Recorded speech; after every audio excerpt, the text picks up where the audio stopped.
On the 17th January 1963, Vivekananda's centenary year was formally inaugurated all over the country.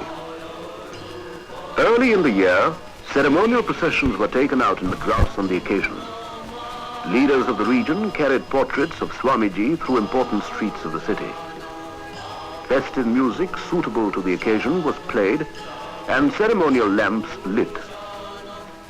During one of the centenary celebration meetings in Delhi, our Prime Minister said, "Rooted in the past, Swami Vivekananda was yet modern in his approach to life's problems and was a kind of bridge between the past of India and the present." Calcutta, where Swamiji was born, also celebrated the occasion in a befitting manner. In one such meeting in Calcutta, the President, Dr. Sarvapalli Radhakrishnan, said, "Swami Vivekananda, through his message of renunciation, service and discipline, had given India the lesson of gratitude in suffering, courage in despair." In the evening, there was a program in the newly built Ramakrishna Institute of Culture.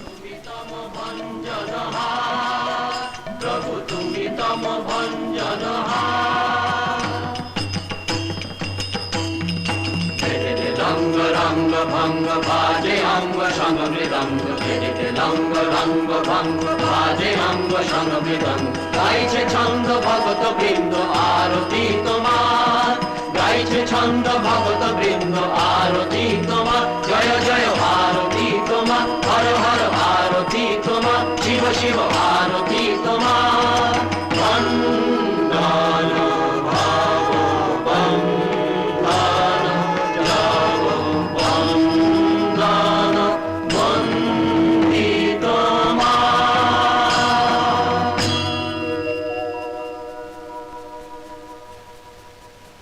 The 19th century in India was a turning point in her long history.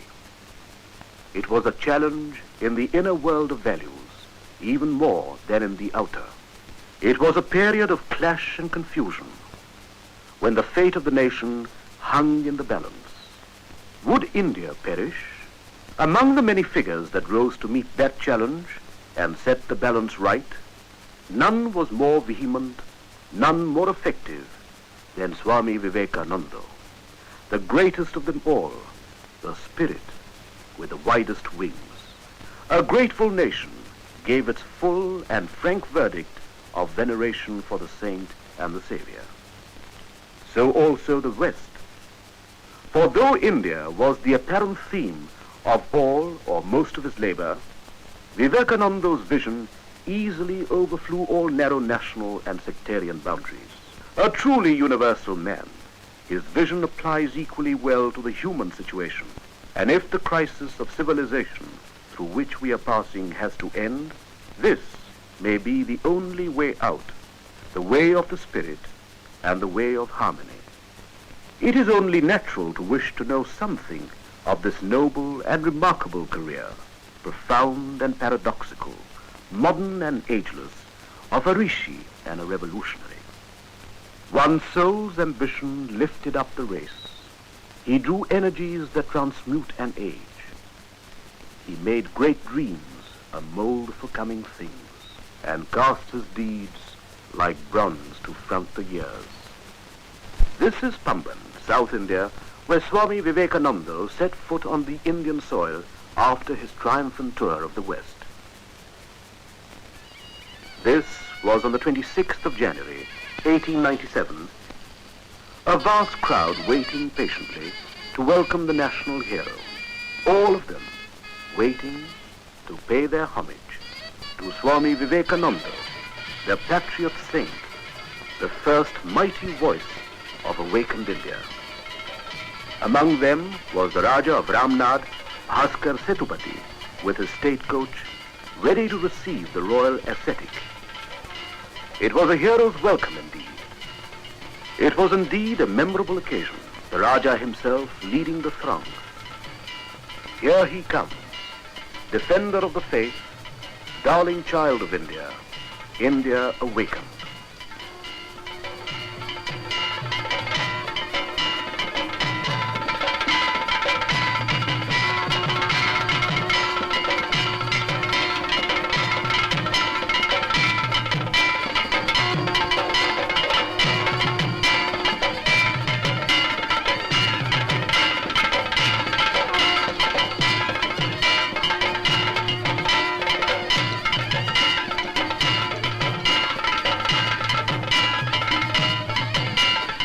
Swami was quite overwhelmed, but he took it with dignity, with humility.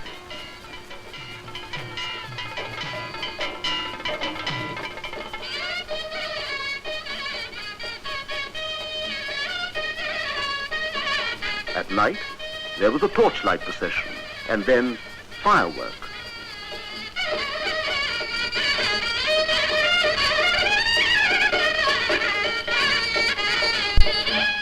In reply, the Swami said, "This grand reception is made not unto a military general or a politician, a prince or a millionaire, but to a poor, penniless sannyasin.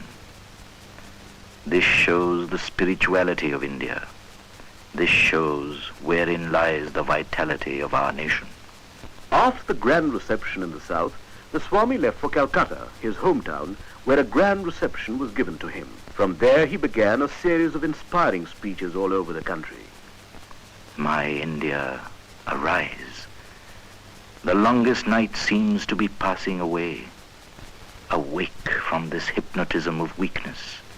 Stand up and assert yourself. Proclaim the God within you. Religion alone is the life of this country. When that goes, India will die. In spite of politics, in spite of social reforms, in spite of everything. Each soul is potentially divine. The goal is to manifest the divinity within all of us. Do it either by work or worship, by psychic control or philosophy, by one or more or all of these, and be free. This is the whole of religion. Doctrines or dogmas, rituals, books, temples, forms are but secondary details. In all his speeches, nothing was so touching and so revolutionary as his wide and natural sympathy for the poor and the fallen.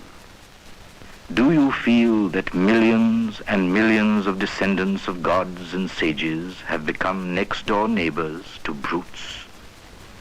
Do you feel that millions are starving today and millions have been starving for ages?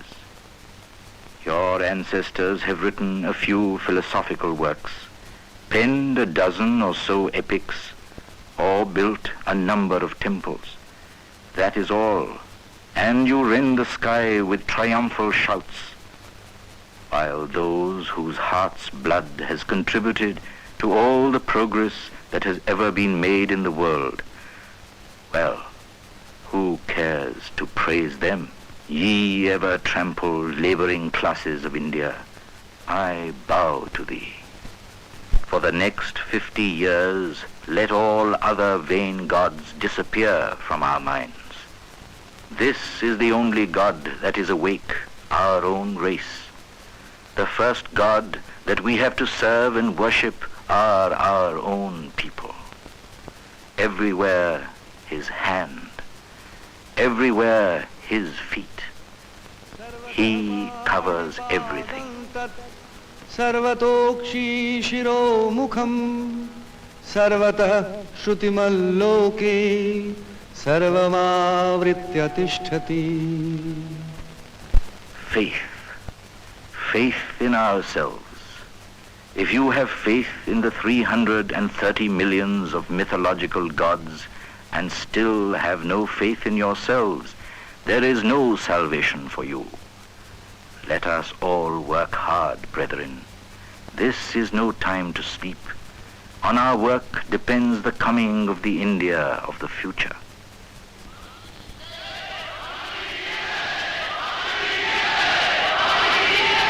Where and how did this remarkable life begin? One is naturally curious to know, and this is a good time to remember. It was here in the city of Calcutta that Swami Vivekananda or Narendranath was born on the 12th of January, 1863. Not far from the holy river Ganga, in this house and its neighborhood, the boy Naren used to play as a child like other children. His father, Sri Vishwanath Datta, was an attorney of the Calcutta High Court. Well versed in Persian and English literature, but typical of his time, his father was indifferent to the Indian cultural heritage. But his mother, Srimati Bhuvaneshwari Devi, belonged to the old Hindu tradition. Religious by temperament, she would often read to the boy tales from the Ramayana and the Mahabharata. This was the seed of spiritual life sown early in Naren's mind. His boyish imagination was fired by these tales of heroic idealism. Ramchandra going to the forest in exile, renouncing his kingdom to keep up the promise of his father. Jatayu, the eagle king's self-sacrifice to rescue Sita. Bharat's devotion to his brother in exile. Krishna and Arjun in the battle of Kurukshetra. Mother of the universe, Goddess Durga. One day he purchased a little image and took it quietly up into the attic. A frantic search was made for the missing lad, when at last he was discovered here, sitting self-absorbed before his Ishta, chosen deity. Those days in gentlemen's homes, one would come across these separate huqqas or hubble bubbles for the different castes and for the Hindus and the Muslims. Naren was curious, and one day he took some whiffs from the huqqa marked for people of the lower caste. Then he tried, one after the other, the huqqa for the Brahmins and the huqqa for the non-Brahmins. Men are all alike. Then why are the huqqas different? Thought the young ascetic. What are you doing there, Naren? Oh, Father, I'm just trying to find out how one loses caste. But I can't really find any difference. Oh, you devil. So the boy grew up into a brave and brilliant, intellectually alert young man. Reverend Hasty, the principal of his college, who had taught Naren, had this to say about him. I have traveled far and wide, but I have never yet come across a lad of his talents and possibilities. He is bound to make a mark in life. Words that would one day come true. In his student life, he came in contact with the Western intellectual tradition through the works of Kant, Hegel, Hume, and Herbert Spencer, to whom he had once written a letter.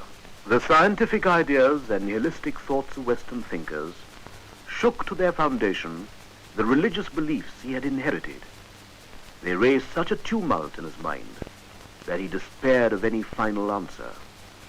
Raja Ram Mohan Rai, the founder of Brahmo Samaj, had broken away from the rituals, the image worship, and the priestcraft of Orthodox Hinduism.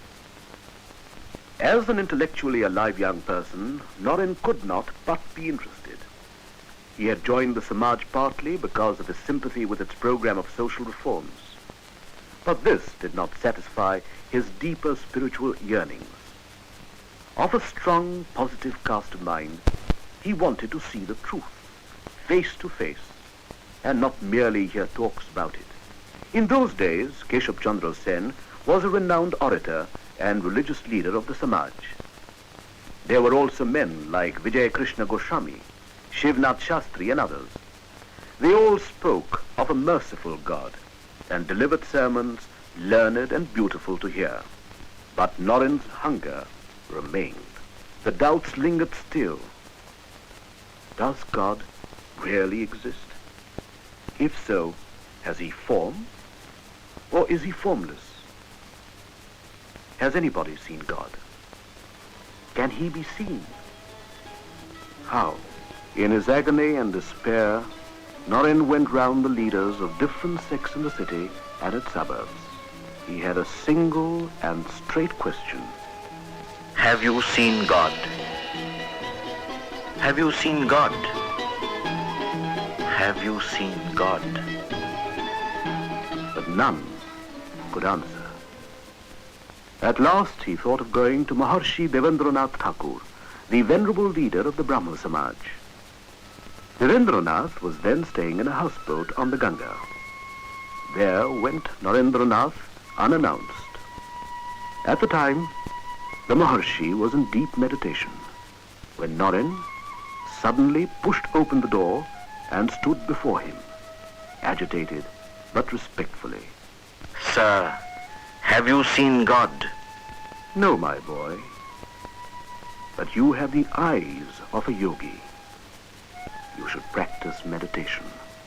If a person like the Maharshi could not give a positive answer, then who could? Was there anything in religion after all? Obstinate questionings racked his youthful soul, but soon relief would come from unexpected quarters. After a few days, one of his cousins, who had been watching his movements, Ramchandra Datto, told Naren, "Naren, if you really wish to lead a spiritual life, you should go to Sri Ramakrishna at Dakshineshwar." What? You ask me to go to that illiterate priest of Kali? What does he know? I have read Kant, Hegel, Hume, Spencer, and you now ask me to go to a man who does not even know how to write his own name. "Naren, what is the harm in a visit?" Ramchandra said. "Even if you do not like the man, you may like the place." Argument indeed. One day, he went to Dakshineshwar and paid a visit to the temple of Kali on the eastern bank of the river, where Ramakrishna was then living. Sri Ramakrishna took to him at once. But Naren had other things on his mind, and after a few preliminaries, he shocked the assembled group by asking his inevitable question. Sir, have you seen God? "Yes, I see him just as I see you here, only in a much intenser way." Yes, yes, God can indeed be realized like that. Not only that, you can talk to him as I am talking to you. For the first time, he was face to face with a man who said openly and without guile that he had seen God and even talked to him. He had met his match, for Ramakrishna, though ignorant in the worldly sense of the term, had crossed the ocean of illusion and realized the supreme truth.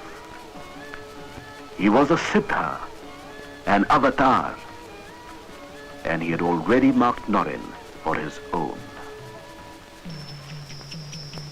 Here the goddess Kali had revealed herself to her devoted child, Ramakrishna, and bestowed upon him all the divine grace of a transcendental wisdom. Kali, the mother goddess, has often been misunderstood in and out of India. The word Kali is derived from Kal or time. Hence, she is a symbol of death and destruction. In another and deeper sense, she is also the transcendence in which all mental ideas and forms disappear. In the inner view of things, she is a power of Brahman or reality. If, in one hand, she holds the severed head, in the other she offers boons and protection. Destroyer and preserver, Kali the mother is the goddess of the brave and the heroic. It was a quiet day. Sri Ramakrishna was seated on his bed, relaxed, when Naren entered and approached him. Ramakrishna was very glad to see Naren, as he always was. But the next moment, the saint had gone into a deep ecstasy. Then he muttered something and came closer and closer to where Naren was sitting. He stood up, still in ecstasy, and touched Naren's body.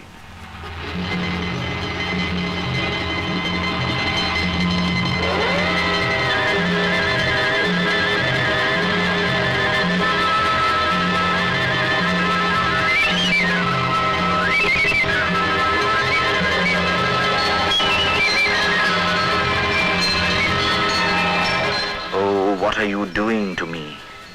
I have my parents at home. All right, all right. Let's rest now. Everything will come in time. And for a while, all was as before. But really, It would never be the same again. The incident, first of a series, amazed Naren. Thereafter, he could not help thinking more and more of Sri Ramakrishna. But he would not give in so easily. A part of his being still questioned. Could this be hypnotism? He wondered. It was something that he could not explain. Anyway, Naren continued to visit Dakshineshwar. At times, he openly ridiculed Ramakrishna, which hurt and shocked the simple devotees. But for all that, he could not deny or resist the unbounded love and childlike simplicity of the saint. It was at this time that Naren, then barely 21, was faced with unexpected difficulties. His father passed away. A large-hearted man, Sri Vishwanath Datta, had lived beyond his means and left no savings. Here he is, without rest, without security, on the Maidan in Calcutta. There was nothing he had not tried and failed. At last, Naren went to Sri Ramakrishna and prevailed upon him to appeal to Mother Kali to relieve the distress of his family. To this, Sri Ramakrishna said, "I have never asked for any material gains from my mother. I cannot do that even now. But if you go to the temple this evening and ask for yourself, I assure you, the mother will grant you whatever you ask for." But why will she listen to me? "I say she will," Ramakrishna said. It was evening. Sri Ramakrishna asked Naren to go inside the temple and pray to the mother. He went accordingly.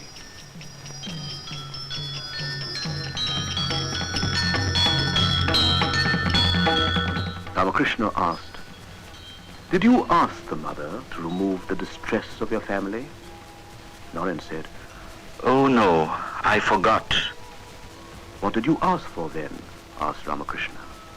I asked for wisdom, devotion, and renunciation. "Go and ask again." Naren went thrice, but every time, like his master, for himself, he could not ask anything. Naren had a fierce intellect. For 6 years he struggled and struggled. But during this period he learned prodigiously. Among other things, he learned from his matchless master or guru. All the rivers flow to the same ocean of supreme being. The goal is the same for all.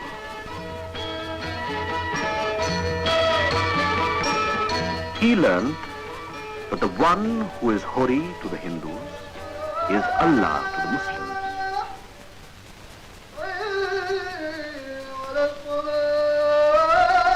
And that the Father in heaven to whom the Christians pray is but another name of the same supreme being.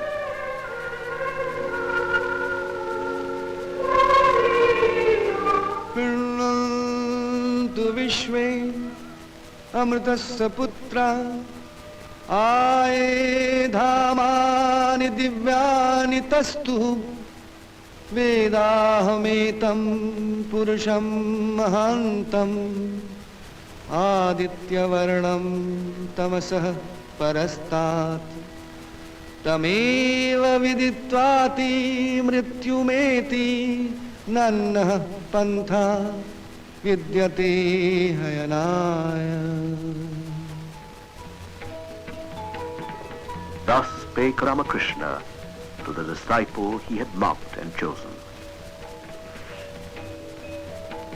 To Narendranath, his guru seemed to symbolize India's ageless culture, a living embodiment of all that was best in man and in India.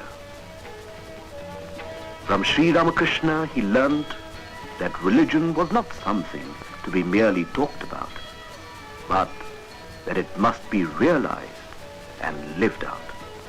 He also learned that unity in diversity was nature's plan, and that India had a message for the world today. He must live that truth and spread the Master's message, come what may. In the meantime, Sri Ramakrishna had fallen seriously ill and had to be removed to this garden house at Kashipur in the neighborhood of Calcutta. The end was near. He advised the disciples to dedicate their lives to the service of God and man. He also nominated Naren as the head of the group. He called the 12 disciples and gave them the ochre robes, the age-old symbol of the ascetic life in India. He gave some final instructions to Naren. Take care of the boys, he said. Thus was formed the nucleus of the Ramakrishna order or mission. 4 days before he passed away, he called Naren. Soon he went into deep ecstasy, but for some time he kept looking intently at Naren's eyes. He was clearly concentrating for a purpose. Naren felt as if a subtle force resembling an emanation of electric energy was flowing into his body. Naren, today I have given you all I had. There is nothing of my own left. Now with these you shall carry out great tasks in the world. And on the 15th of August, 1886, the Master passed away. But he had left a successor, trained for mighty deeds. After the passing away of the Master, the young disciples lived in this tumble-down house which no one else would rent. The house enjoyed the reputation of being haunted. It certainly looked its part. For their daily needs, they had to beg from door to door. Not all were as kindly as this lady here. For many days they had just rice and salt, an austere diet indeed. But they did not complain. The brave band was undaunted, and Naren kept the group going valiantly and patiently towards wider horizons of service, sacrifice, and fulfillment of the Master's wishes. Soon a break came. In India, it is customary to go on pilgrimage. The Swami felt the urge, and for some time he became a wandering monk or parivrajika. For him, it was a new experience of India and her people, and must have sharpened his sense of mission. In 1881, he left Calcutta. He first went to Benares or Varanasi, the heart of religious Hindustan. Holy its air, holy the very dust of the city of Shiva. In the temple of Vishwanath, he glimpsed eternal India, ageless, the same forever. They come from all over the country, speaking different languages, following different customs. Here, the Swami could feel the source of Indian unity, the unity of culture and religion, her wide toleration and deep understanding of the ways of the spirit. Sometimes in the evening, the young Swami would sit here on the river ghat.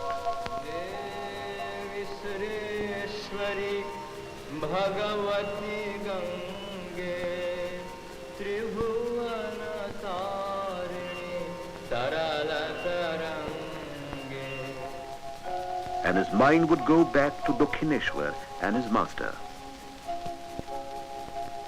He also paid a visit to Ajodhya, sacred city of Rama, and Vrindavan, city of Krishna. Pushkar, the legendary birthplace of Brahma himself. Rishikesh, land of ascetics and spiritual seeking down the ages. Yasya samudram rasaya sahahu, yasya mahapradisho yasya bahu, kashmai devaya havisha vidhema.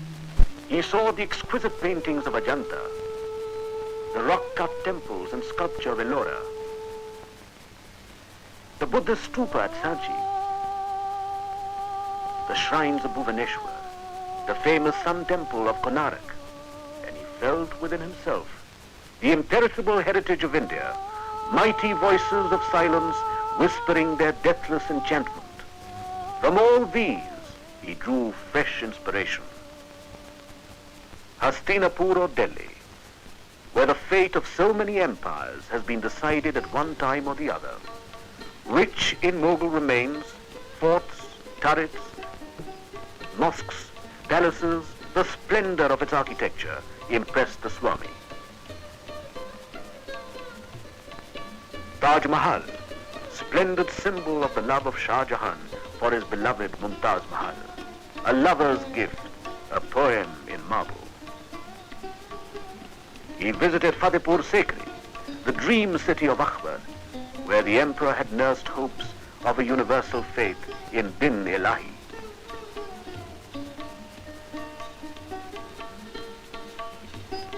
Rajasthan, the land of chivalry and heroism. Its capital, Jaipur, is the first planned city of India. In this city, Swamiji stayed for months to take lessons in Panini from the Pandit of the royal court. The fort at Amer, a landmark in medieval history.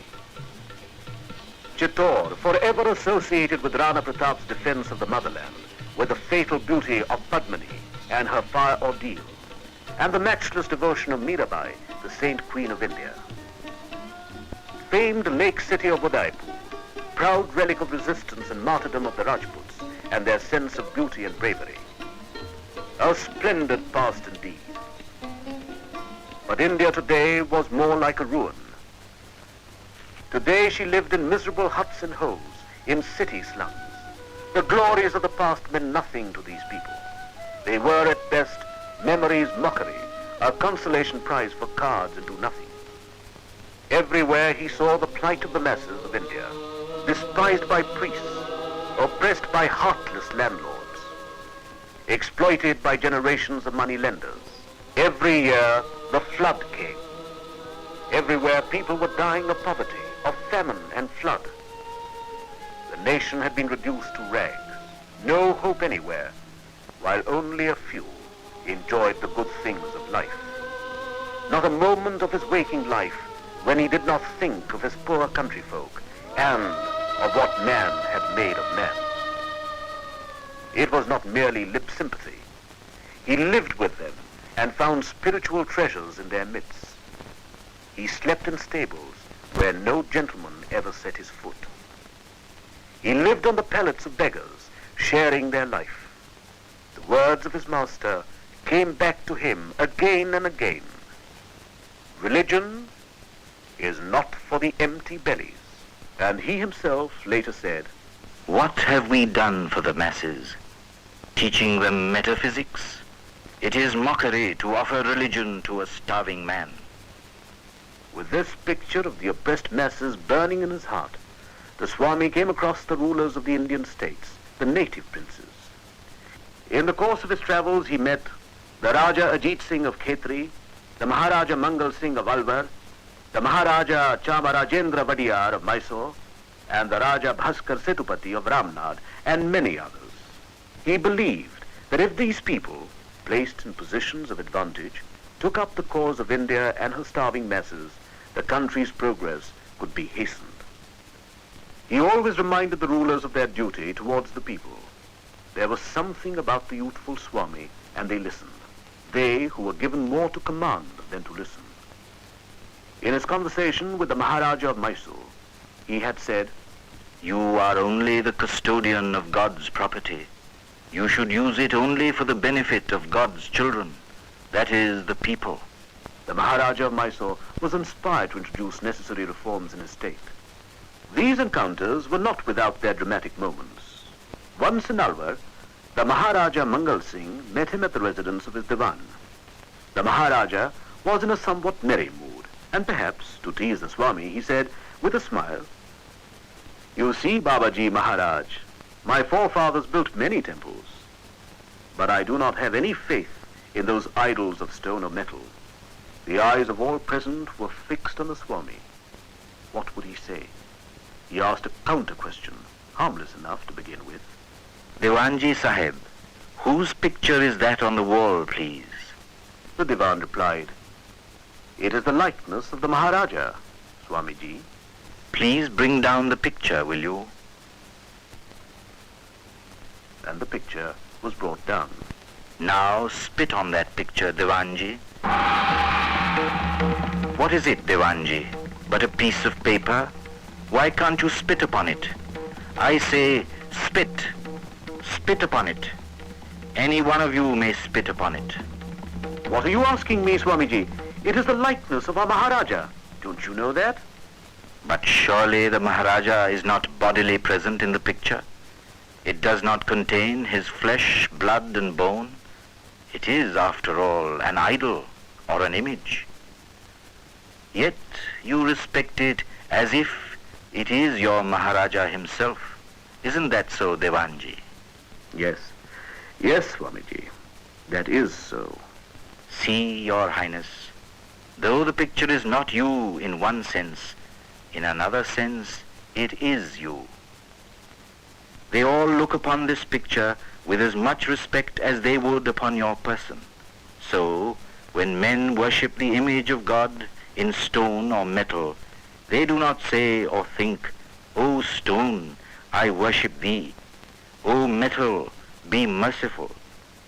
They worship the divinity inherent or represented in these forms.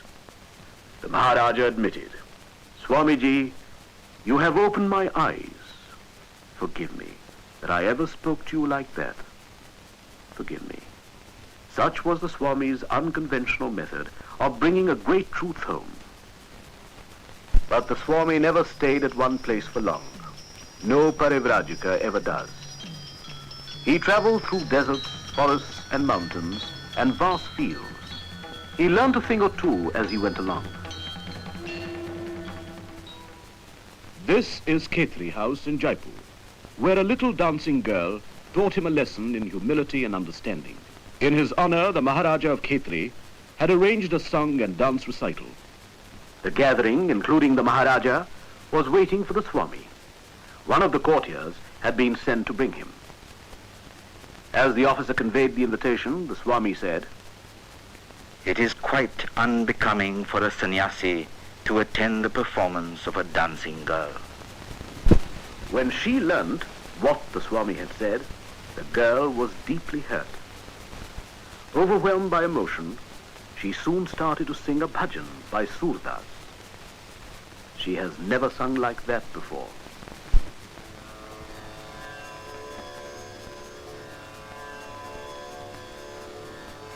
प्रभु मेरो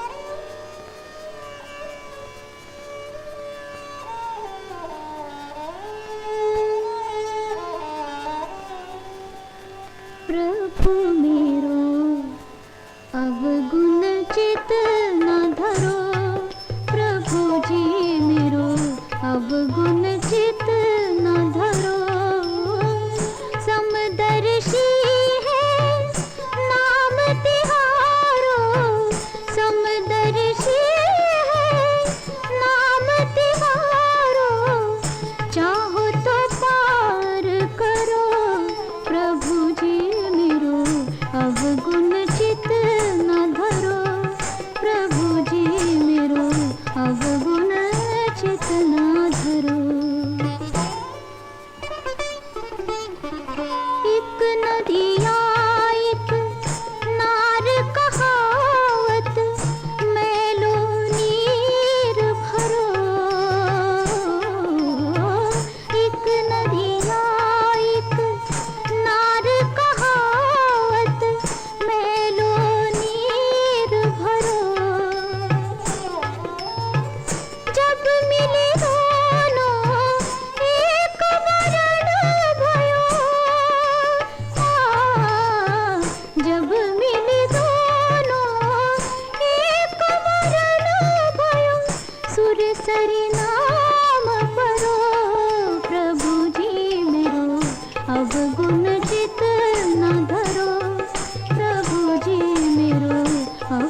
the song ended, she looked up and bowed down before the presence which her song evoked.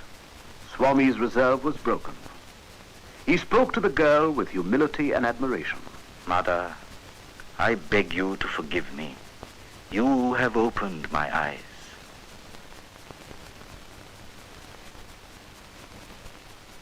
After a brief stay in Rajasthan, he resumed his journey. Now he proceeded towards the south by way of Gujarat and Maharashtra. He traveled in day and night till he reached the Meenakshi temple of Madura, eloquent of the faith of the people and Dravidian architecture.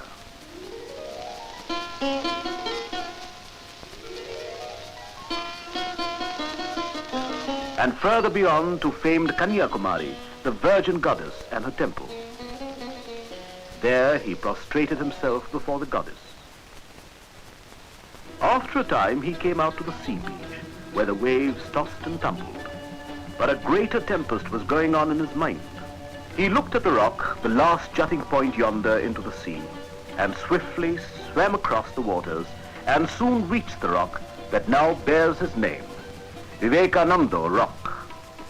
There the panorama of Indian life and history flashed through his mind, a record of glory and shame, of past splendor and present wretchedness.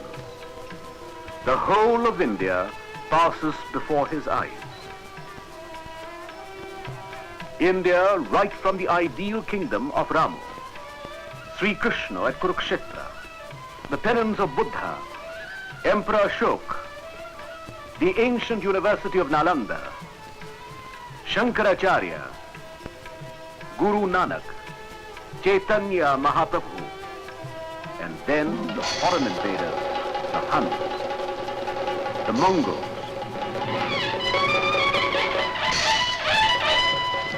the Portuguese, the Battle of Plaza, and the English. A long, dark age of foreign domination. The vision of India was not without a meaning. There was work for him to do, not merely to contemplate the unchanging and the everlasting. The present called him urgently. It was not religion that had been the cause of the country's downfall. Indeed, true religion was nowhere being followed. How to raise the nation, the once mighty nation, the nation that still dared to dream of God and Godward ways. He raised his eyes to the ocean. The image of his master floated back, giving him new hope and a sense of direction. He would appeal to the world on behalf of India. He would go to America. The East and the West, the new and the old, must know each other and help each other. Another chapter was opening in his and the world's history. On May the 31st, 1893, the Swami sailed for America by way of the Pacific. But he had no fixed idea or program. It was a leap into the unknown. He had heard vaguely about a parliament of world religions to be opened someday somewhere in America. He sailed by way of Ceylon, Penang, Singapore, Hong Kong, Nagasaki, Kobe, and then traveled by land to Yokohama to board the ship again. Artistic and industrial Japan impressed him. Inspired by the example of this newly awakened Asian country, he wrote to his friends and disciples in Madras. Come out of your narrow holes and see how the nations are on the march. India wants the sacrifice of her young men, mind you, not brutes. Sympathy for the poor, bread for the hungry mouths, enlightenment for the people at large, and struggle unto death to make men of those who have been brought to the level of beasts by the tyranny of your forefathers. He reached America, the land of hope and liberty, and the venue of the Parliament of Religions in Chicago. On inquiry, he came to know that the Parliament of Religions would not be meeting till September. And as he had no references or credentials from a recognized organization, he could not be enlisted as a delegate. But, completely alone and without any resources, he was finding it hard to cope with Chicago's high cost of living. He decided to go to Boston, which was cheaper. In Boston, he stayed as a guest of Miss Kate Sanborn. and it was there that he met Professor John Henry Wright of Harvard University. Professor Wright was so impressed that he insisted that Swami Vivekananda should represent Hinduism at the Parliament of Religions at Chicago. "I have no credentials," replied the Swami. Professor Wright was surprised at this, and he said, "To ask you, Swami, for your credentials is like asking the sun about its right to shine." On his own, Professor Wright gave him a letter of introduction to the president of the committee, the Parliament of Religions. In that letter he wrote, "He is more learned than all our learned professors put together." Vivekananda reached Chicago from Boston late in the evening. His troubles were not yet over. On the way, he had lost the address of the office of the committee for the Parliament of Religions, and he had no money. Unable to find any other way of passing the night, he stayed like this, in a boxcar in the railroad freight yard. He walked along Chicago's fashionable Lake Shore Drive. Hungry and weary, he knocked at several doors, but these would not open.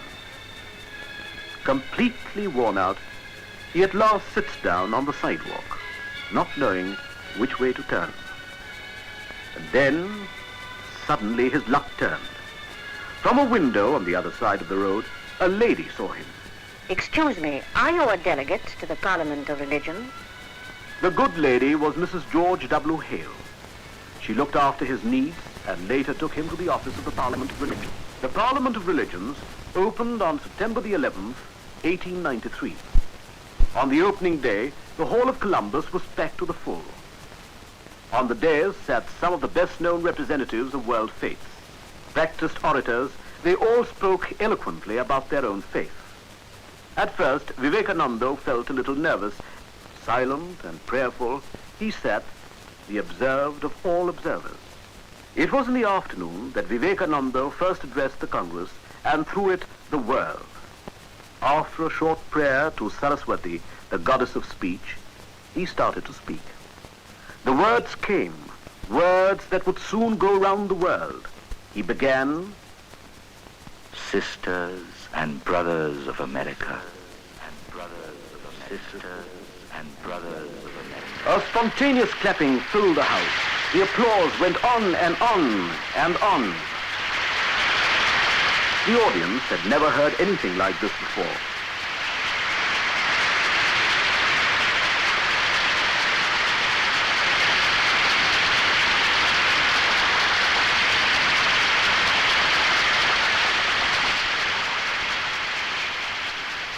Sisters and brothers of America, I thank you in the name of the most ancient order of monks of the world.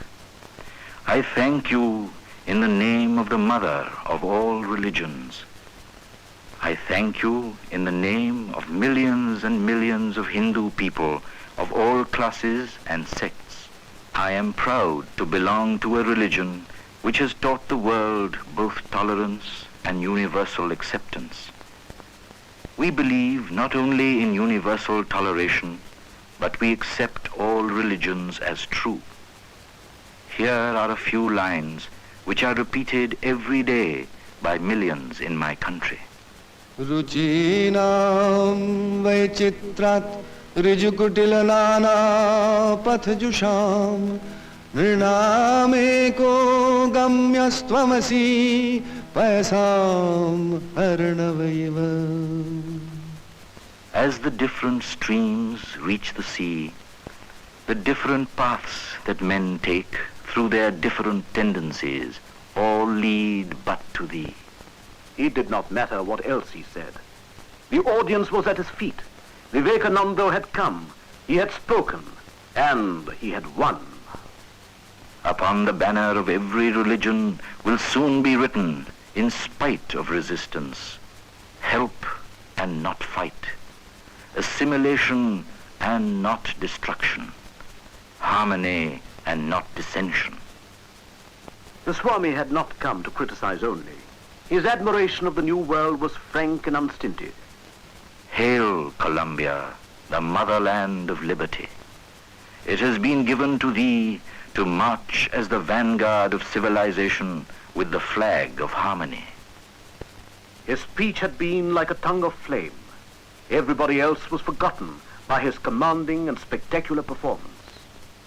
The papers were full of him. They wrote, "He is undoubtedly the greatest figure in the Parliament of Religion. After hearing him, we feel how foolish it is to send missionaries to this learned nation. He was a hit of the season, even if they could not spell his name correctly." A picture of Swami Vivekananda, called the Hindu monk, was displayed on the streets of Chicago. People passing by paid instinctive homage to the presence. Previously, he had nearly succumbed to poverty. Now it was an opposite danger. He was about to be smothered by riches and attention. At night, he could not sleep on the soft bed that had been prepared for him. Rolling on the ground and thinking of his countrymen and their lot, he cried, "O Mother, what do I care for name and fame when my people and my motherland are sunk in the utmost poverty?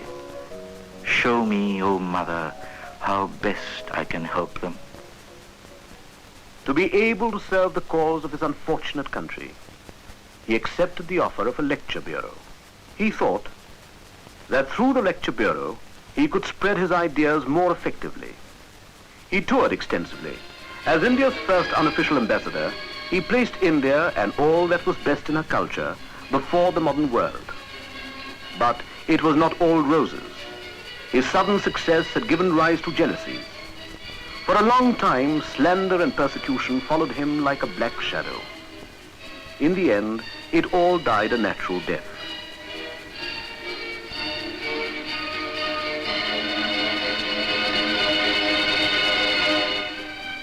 He toured with the lecture bureau for 6 to 8 months in different places and delivered a series of inspiring speeches. While lecturing in a church, he said, "Let me tell you, brethren, if you want to live, if you really want your nation to live, go back to Christ.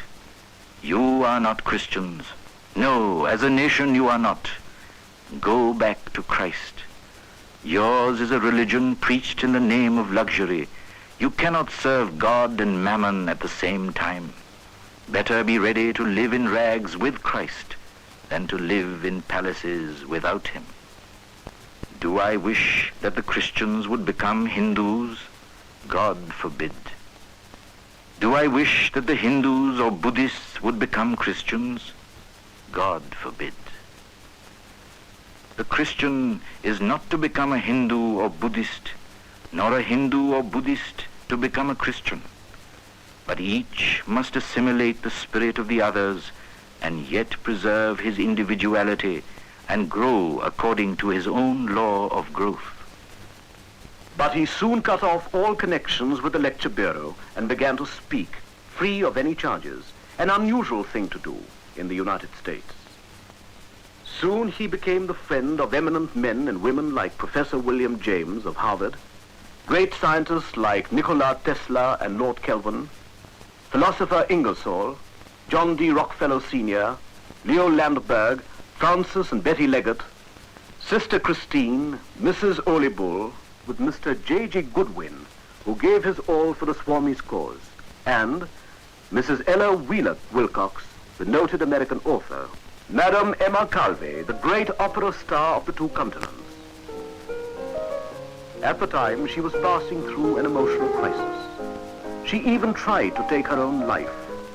Thrice, she left her house to drown herself, and each time, as though in a daze, she found herself in front of her friend's house, where Swamiji was staying at the time. Finally, she ventured into the house and in the veranda. All of a sudden, a deep and sonorous voice rang through. "Come, my child. Don't be afraid."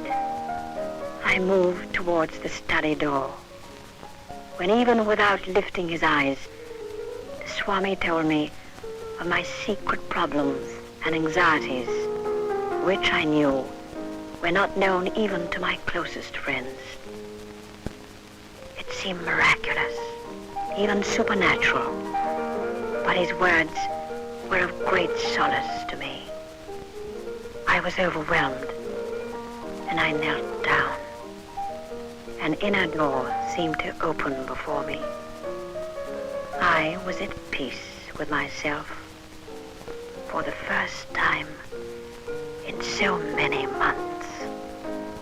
It was during this busy period that he found time to write works like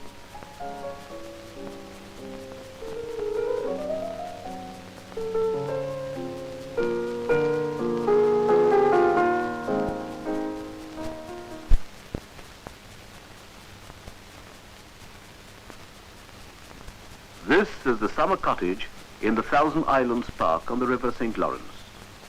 Here, with 12 American disciples, the Swami passed 7 memorable weeks.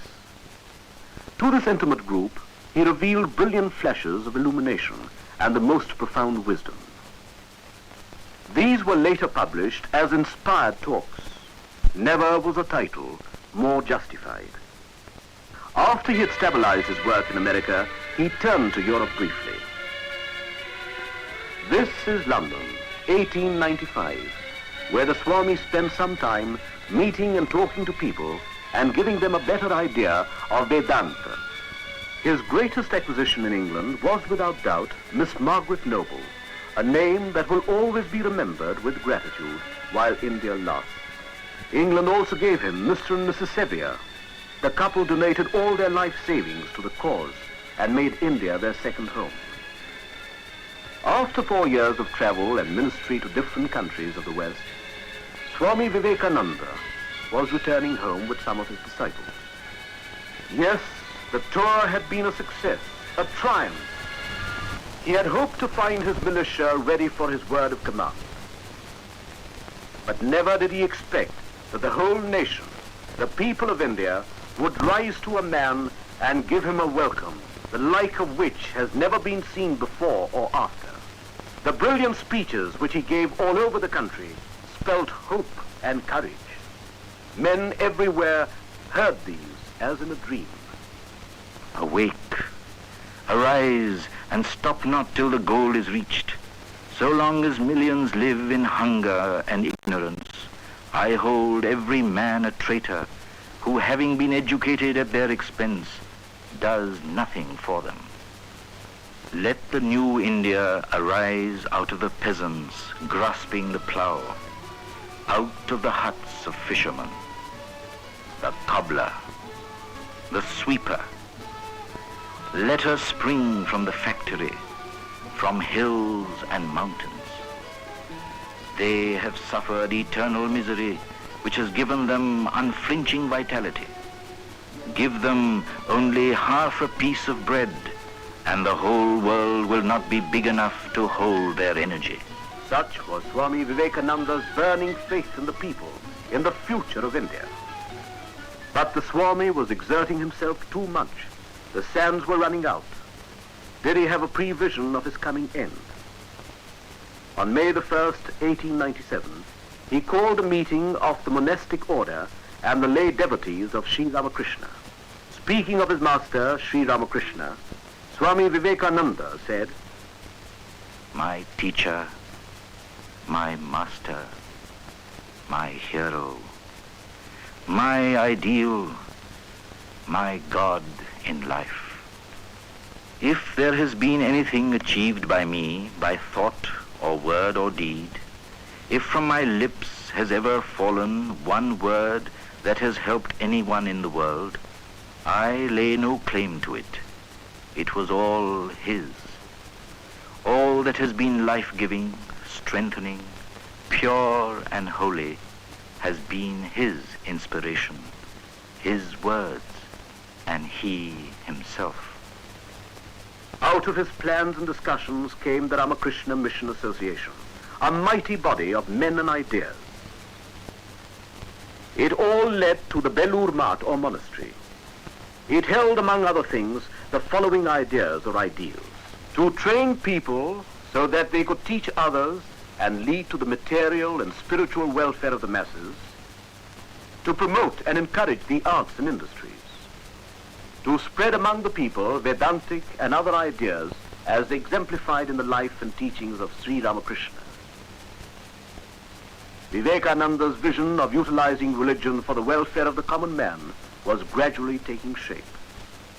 The Swami found no inherent conflict between, say, science and religion, or between religion and the practical arts, or between religion and industry.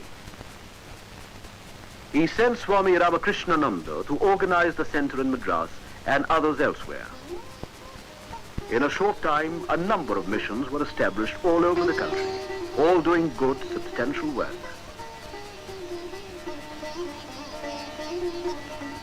Nor did he forget the West. He sent Swami Saradananda and Swami Abhedananda to carry on the Vedanta teaching in the West.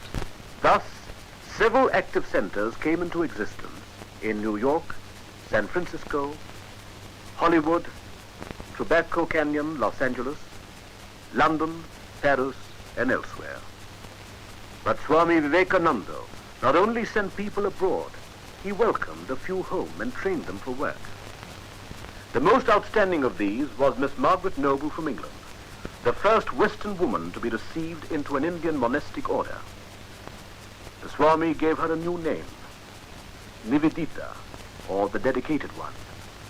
Never was a name more justified. She soon started a school for girls.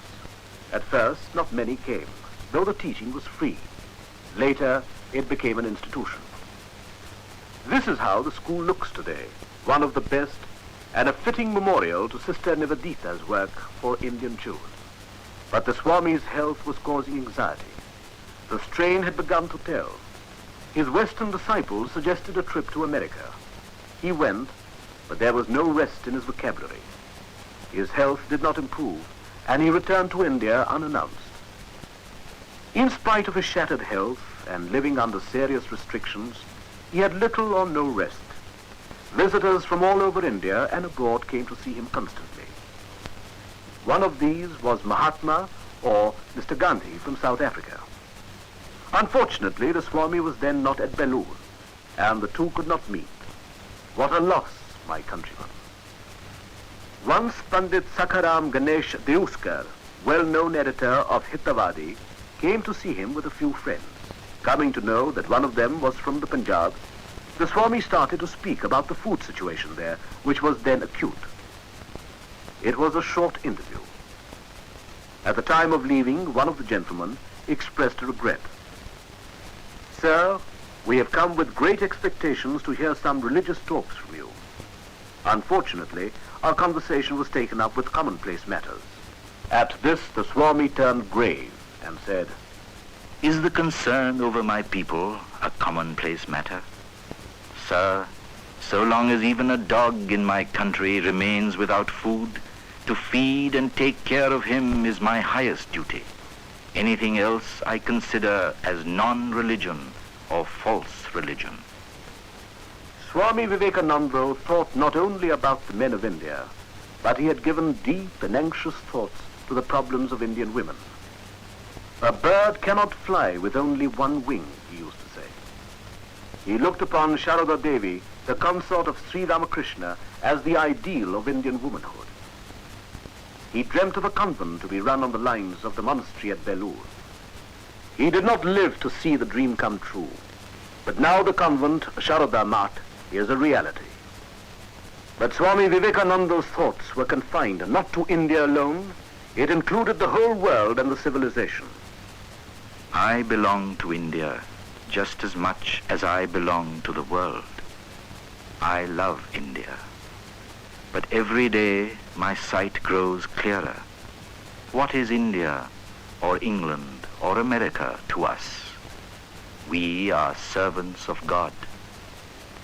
The East and the West may make their full contribution to the perfection of humanity, and the last civilization of the world may be a civilization not of struggle and warfare, but of peace and charity and harmonious cooperation to a great end. He knew that the end was near. On July 4th, 1902, The 11th day of the moon, he fasted following the orthodox rule. That day, he insisted on serving the meal to his disciples. After the meal was over, the Swami stood by to pour water on the hands of the disciples. At this, Nivedita protested. It is we who should do these things for you, Swamiji, and not you for us. But Jesus washed the feet of his disciples. It was the last time. The words rose to Nivedita's lips, but remained unuttered. Was this the last time too? At 7 o'clock in the evening, the bell rang for worship in the chapel. But the Swami went into his room, where he spent some time in solitary meditation. Then he went into deep samadhi and cast off the body like a worn-out gown. Swami Vivekananda had passed away, or, as we say, he had given up the body. Gloom and desolation fell upon the monastery.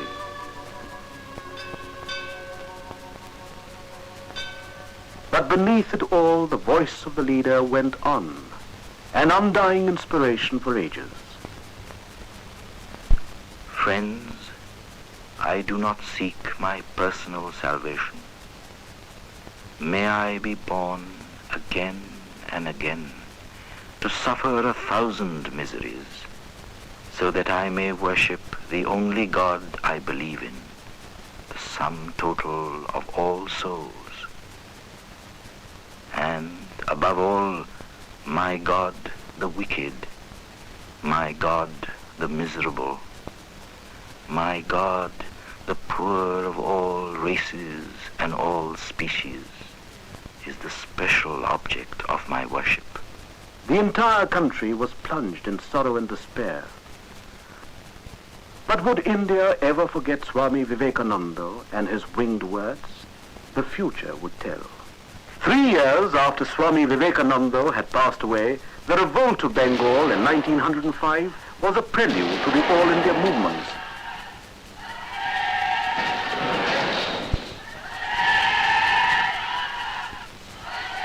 All the while, the life and works of Swami Vivekananda has continued to inspire the people. It may be that I shall find it good to get outside my body, but I shall not cease to work, to inspire men and women until the world shall know that it is one with God. Much has been done, though much more remains unfulfilled. We perceive his influence still working gigantically. We know not well how, we know not well where, and we say, behold, Vivekananda still lives in the soul of his mother, in the souls of her children. Across the ages sounds his call, the call of India and of the world's unborn soul. This is the theme of India's life work, the burden of her eternal songs, the backbone of her existence, the very reason of her being, the spiritualization of the human race.